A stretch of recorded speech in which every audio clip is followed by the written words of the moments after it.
Guys,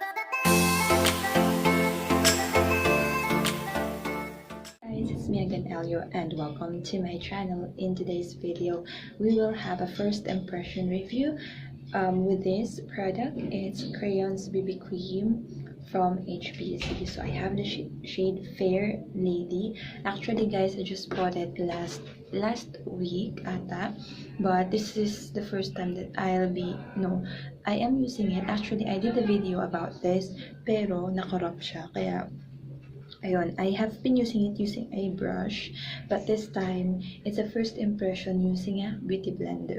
So guys, with a brush, I may say that this has a full or medium to full coverage. I'm not sure with the beauty blender, but in this thing, I'll be providing the feedbacks regarding the packaging and the performance of this product as well. So before we proceed, I'll just have to prime my face. So if you have watched my previous vlogs, I really love this primer. This is from Quick FX. This is the No Shine Mattifier, and I have already put on my skincare or morning skincare. So primer na lang talaga yung kailangan natin, and as you can see, may kilay na din ako, mga beshi. Okay, so the BB crayons, it retails for 89 pesos.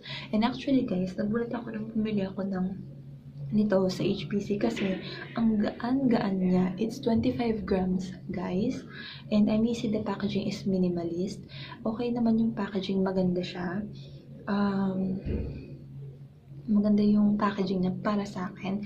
I love pink, and I also love like simple design ng packaging. So while setting the primer up, let's just talk about this one. It's 25 ml again, and again, nung kinuha ko siya, sobrang ganya. Akala ko wala siyang laman, but then I tried to check other products, then ganun talaga siya kagaan.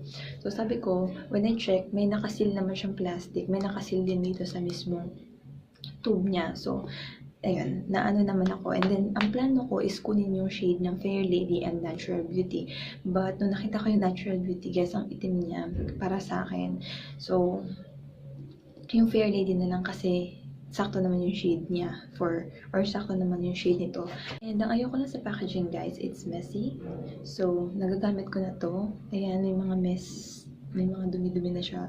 Yung product na lumalabas. So, I'll just shake this. Okay, and then some details lang about this. It is a beauty balm with sun protection, conceals imperfections, smoothens and evens skin tone that give you a fresh, bright and radiant skin.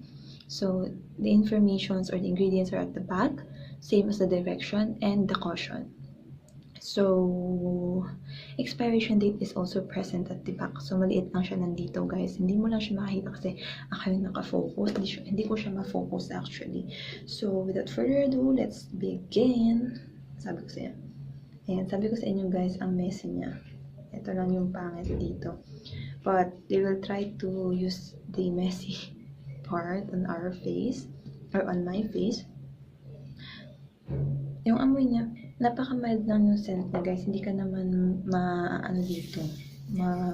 hindi naman masakit sa ilong yung scent nito. It's still fine. So I'll use a beauty blender. I have already washed this or nabasa ko na to. Kunin ko na lang yung mga product sa ano. So dito muna tayo sa left side. Ooh, may medium coverage na nga siya. Again, this is tawag nito, Fair in shade Fair Lady. Nung gumamit ako ng brush nito guys, it has again medium to full coverage, and hindi na ako nag-concealer kasi takip na naman yung blemishes. Ayan o, diba? Can you see the difference? Ito yung wala, kita pa yung ano ko, and ito yung meron. So nag-brighten up and natakpan niya yung ibang imperfections ko. So dito tayo sa okay, mali. Okay, so blend lang natin. Alright, okay guys, so This might be my last video for this week kasi magbabakasyon kami sa Bohol. I'll just keep you updated sa Instagram or sa Facebook, or pagbalik ko, baka magkaroon ako ng mini or konting vlog about our vacation. Taga Bohol talaga ako, guys. So, dadalhin ko yung baby ko kasi hindi pa siya nakakita ng father ko. Ayun, so miss ko na din yung family ko. 1 year na akong hindi nakaka-uwi. Kaya, I really love to see them. Yan. So, pinaghandaan natin. And, yep. I hope na nakinig nyo. Ayan. So, papakita ko sa inyo, guys, yung difference. So, this is how it looks like when it has the BB cream. So, na-lighten up niya. And na medium coverage na siya. Ito yung wala. So, halatang halata.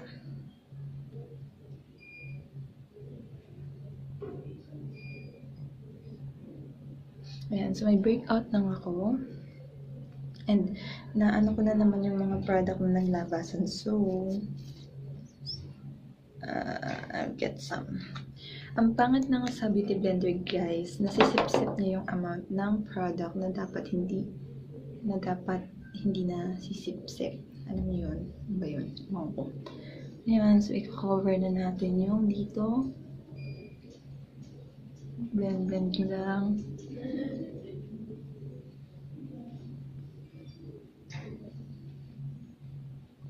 I'll give an update naman later on about this. Tsaka ang problema ko kasi, guys, yung dito sa gilid ng nose, nagbabalat yan. Yan.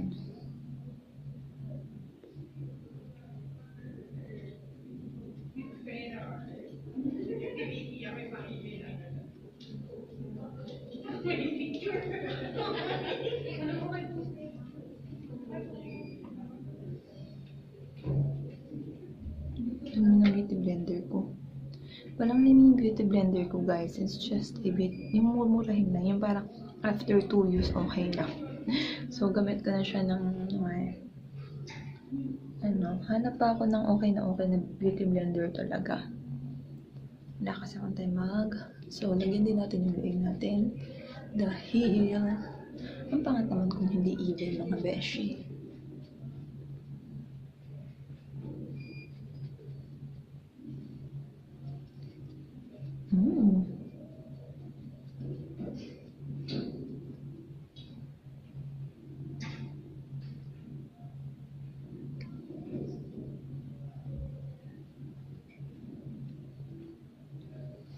Ayan. So, try natin siyang i-build. Ayan, no, tatakpan niya yung ano ko, pero visible pa rin kasi nga pa beauty blender, guys, nasisip-sip na yung product. Ayun, so, you have to build it up if you wanted to may takat-takat di ano. Ayan, no. Well, I know this review is out of hype, pero gustong-gusto ko lang talaga siyang gawa ng first impression. Ayan, so i-blend nyo na siya ng maayos, beshi. Na-try ko na din gamitin yung kamay ko using this BB cream, and I may say na maganda. Tsaka, ayun, test din natin yung oil control nito with this one. Ito may primer, yung ano kasi wala akong primer, so just diretsong BB cream, and okay naman siya, but I don't know about this. Ayun nga, magbabakasyon kami Bohol, and I'll try to review, or I'll try to do a vlog about it, as I have mentioned, kasi minsan na naman kami makauwi, para din kasama ko kayo sa bakasyon namin, or isasama ko kayo sa aming bakasyon. So, as you can see, guys, wala akong concealer. And okay naman siya, diba? Hindi naman yun na ano yung aking sumasabog na eye bags. Malaki na lang talaga yung eye bags ko, guys, pero nangingitim na yan kasi these days, si Ellie ang late nang matulog, pati ako nalilate matulog masyado. So, ganun talaga, nagbabago kasi yung sleeping pattern niya, and that's ang tawag nito, understandable naman. Ayun, so I've already put on the product on my face and I'll just have to set it out with a powder. So I'll be using this one from Maybelline. Ang tagal-tagal lang ito sa akin, guys. Isa-set lang natin siya. Hindi ako magbe-bake ngayon. Just ganito lang.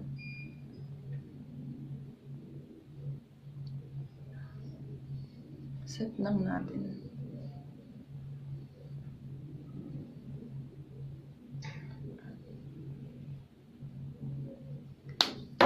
Yan, and then magbe-blush lang ako. And then tatapusin ko lahat ng look ko and I'll get back to you guys. So yung blush ko is from Careline. This is in shade Fresh Tomato. And I do not use the puff, guys, kasi medyo yung puff sa akin. Hindi ko siya, ang hirap niya i-control.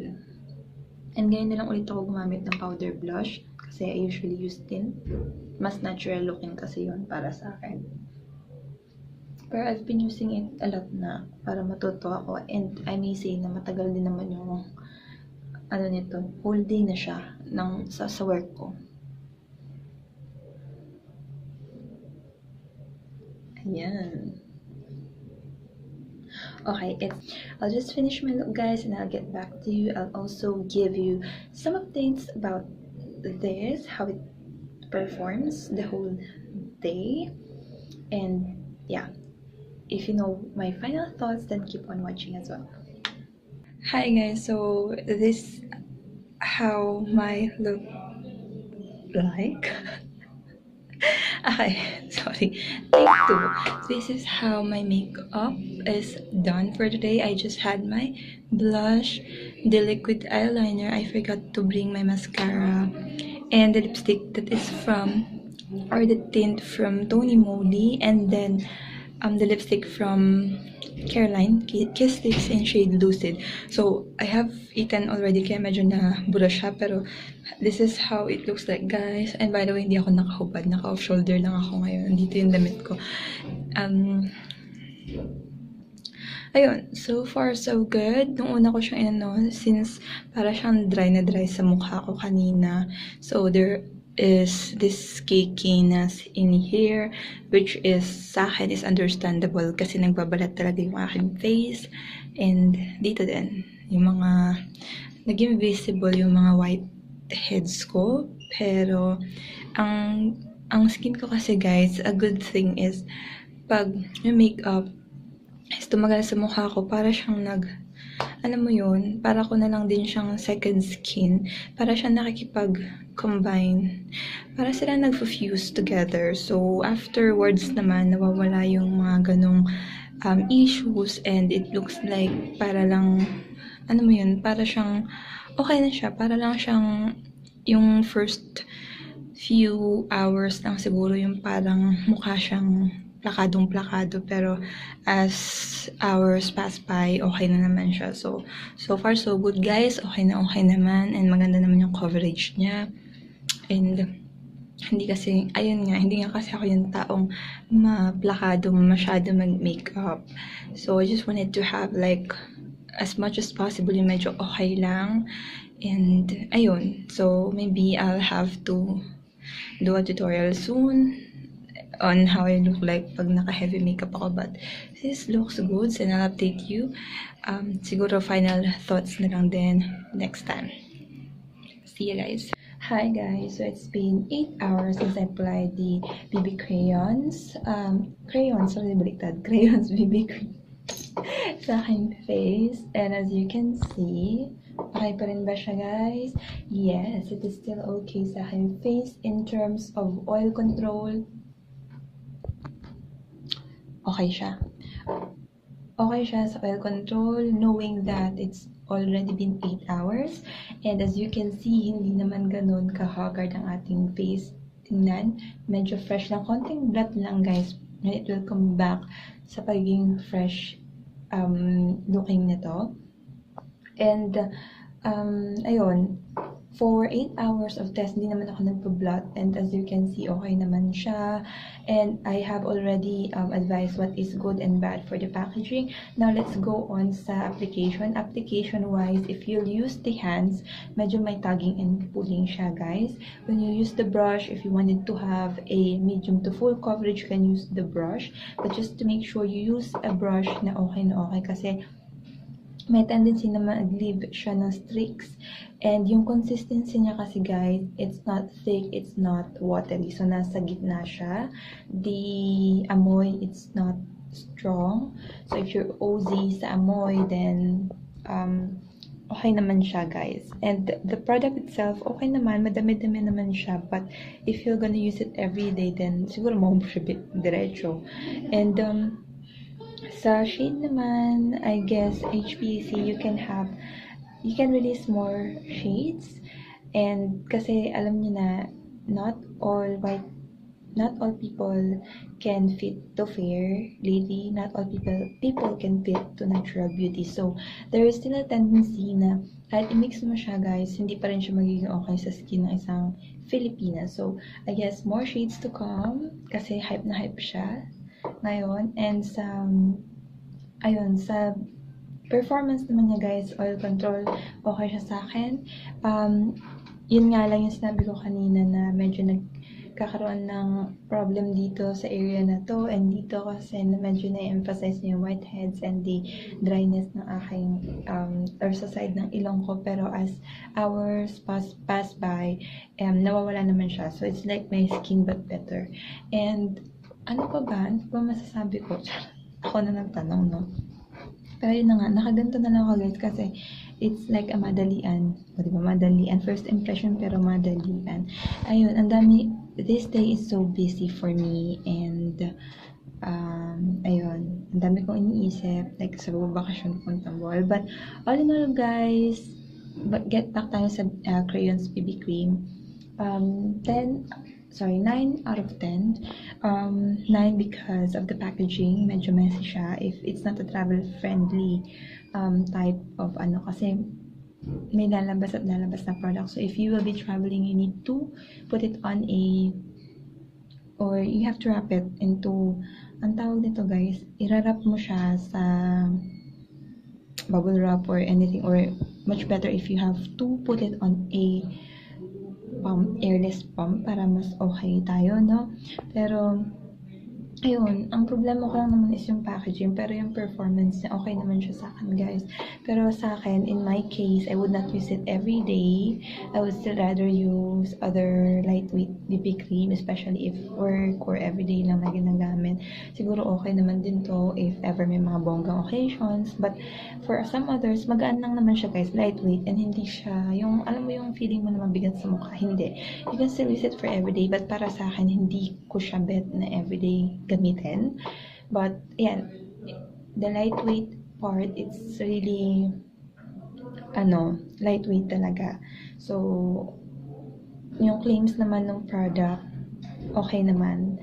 And yung sun protection, guys, even though there is a sun protection, you still have to use sunblock or sunscreen kasi nga hindi naman tayo pwede magbabad sa araw, guys. So, ang sunscreen kasi nag-work siya if, say for example, you have the sun protection for the BB cream, the powder, or the foundation that you use, and the sunscreen. So, kung ano yung pinakamataas ng SPF, yun yung mag-work sa inyo. Say for example, sa powder, you have this 40 PA+++, but sa sunblock nyo naman, you have this 60 PA+++, then yung sunscreen yung mag-work for you, not the powder. Hindi ibig sabihin na pinagpatong-patong nyo silang lahat, mag-work na yon. So, yun. Kung ano yung pinakamataas na SPF, yun yung mag-work, guys. So, ayun lang po ating first impression review sa ating Crayons BB Cream, guys. And I hope na may na-impart ako sa inyo and na-enjoy nyo yung video na to. If you do, please click like, subscribe, and pwedeng-pwede kayong mag-click ng bell button para ma-notify kayo whenever I do vlogs like this. I'll see you again after 2 weeks or 3 weeks. And that would be all. Thank you, guys.